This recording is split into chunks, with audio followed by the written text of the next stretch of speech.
Thanks for staying with us. I'm Bill O'Reilly. In the Weekdays of Bernie segment tonight, a column by Mr. Goldberg entitled "Even Heroes Should Be Held Accountable." It's about the conduct of Congressman John Lewis, who Bernie covered while a correspondent for CBS News. Mr. Goldberg joins us now from Miami. So tell us first about your history with Lewis. Well, I was doing the story for the CBS Evening News on one of the anniversaries, I don't remember which one, of the march in Selma, Alabama. And I met John Lewis in Atlanta. He was gracious, he was dignified, and I liked him. He is a genuine American hero who made America a better place, not just for black people, but for all of us. But as I said, and as you alluded to in the lead-in, even heroes need to be held accountable. So what do you think Mr. Lewis's motive has been over the last 20 years when he's excoriated every single Republican running for president, compared, I think, McCain to George Wallace, Romney was going to be throwing blacks out into the street, and now we have this boycott of Donald Trump. What is Lewis's motive? I think he believes, and I'm pretty sure his supporters believe, that John Lewis is a man of principle who acts almost exclusively on principle.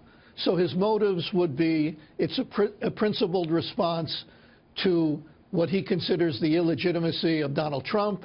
He also considered George Bush illegitimate.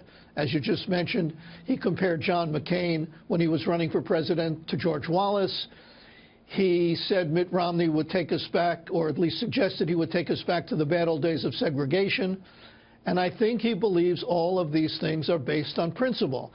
But John Lewis is also something besides an icon, besides a civil rights icon. He's also a hyper-partisan liberal Democrat, and he doesn't always deal with principle. When you try to delegitimize so many different kinds of Republicans, that's political. And when John Lewis goes into the political arena, he can be criticized in a political way. What bothers me, Bill, what bothers me more than John Lewis, who I think is a good man, what bothers me is that his many supporters think that because of his biography, because of what he went through, because he got his head handed to him in Selma, Alabama in 1965, that he's somehow above reproach, beyond reproach, that you can't criticize him. If you do, you're suspect at best, or you're a racist at worst. And I'm saying he's also a politician, and when he acts that way, he's allowed to be criticized. Well, I think his motive is that he is a one-party guy, that he doesn't want two parties in this country, and that he says, if it's not my way, it's the highway. And but he so believes, but he doesn't respect anybody. He doesn't respect anybody on the other team. No one. Right. They're all bad. But here's why I think that's the case. I think you're right. But here's why I think that's the case. He has supporters in the liberal media and in liberal intellectual circles who have practically said, and in some cases literally said, you cannot criticize they've inoculated John him to criticism because of his heroism in the civil rights years. But I'm not interested in them. I'm interested in him. And yes, but I was about to say that affects his thinking. He sees himself as the special kind of person he is, but he's not just a man of principle. He's also a man of politics. But I don't understand where the principle is if every single Republican is evil. Where's the principle of that?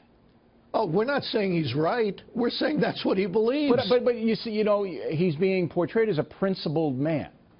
And yes. My question is very simple, because as you know, I am a simple man. Where's the principle in demonizing every single person who disagrees with you? Where is the principle in that? I'm not defending him. I want to make this clear. Imagine that you walked over the Edmund Pettus Bridge in March of 1965, and a bunch of racist state troopers, Alabama state troopers, beat you senseless. One of them hits you over the head and cracks your skull. You think I know this sounds ridiculous, but you think everything harkens back to the bad old days. So you see I hope Donald that's not Trump, the case, right. who tried to delegitimize Barack Obama, so John Lewis, tries to delegitimize Donald Trump. Right. He I hope that's not sees the case, George Bush, who he thought wasn't really elected. Right. And same with John McCain. In the case of John McCain and Mitt Romney, it's beyond ridiculous. This isn't principle. Absolutely. This is ugly political commentary. Right. All right, Bernie, we appreciate it. Go to bernardgoldberg.com, read Bernie's column.